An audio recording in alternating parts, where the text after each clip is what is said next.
थालिकुसि गामिनि आंनि बाबुराम बर'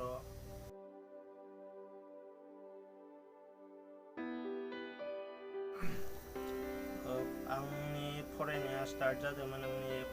2 नं केकेरिकुसि एलपि स्कुलनिफ्राय बिनि उनाव हाई स्कुल दारकुसि हाई स्कुलनिफ्राय आरो रङिया हायार सेकेन्डारियाव आं HS खौ पास खालामो बिनि उनाव आं इन्जिनियारिंनि थाखाय प्रिपारेसन खालामो आरो आं NIT सिलचरनिफ्राय सिभिल इन्जिनियारिंआव आङो BTech खालामो बिनि उनावनो IIT बम्बेआव आं MTech लादोंमोन ओमफ्राय स्ट्राक्चारेल इन्जिनियारिंआव आं MTech खौ मोजाङैनो कमप्लिट खालामो 2020 नि जुलाइ माहायाव आरो बिनि उनावनो आं फरायबाय थानायावनो आं APSC नि थाखाय फरायदोंमोन आरो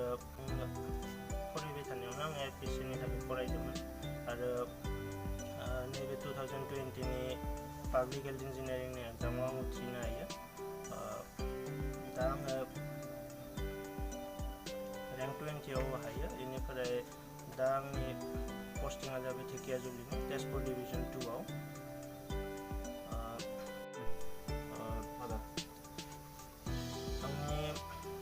आंखौ हेल्प खालामनो आंनि बयनिख्रुइ आं सिगाङाव आंनि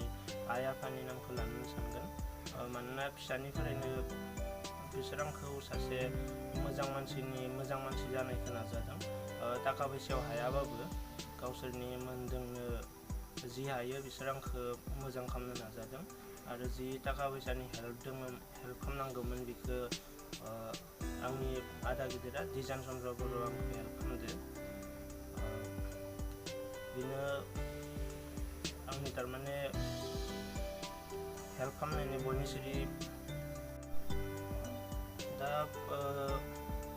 जे साक्सेस जानायनि थाखाय मानसिनो हार्ड वार्क आरो कनसिस्टेन्सि नांगौ बेखौ जाय हार्ड वार्क खालामो आरो दैलि बेसिसाव जाय जि फरायो आरो फरायनायनि लोगोआवनो बाखि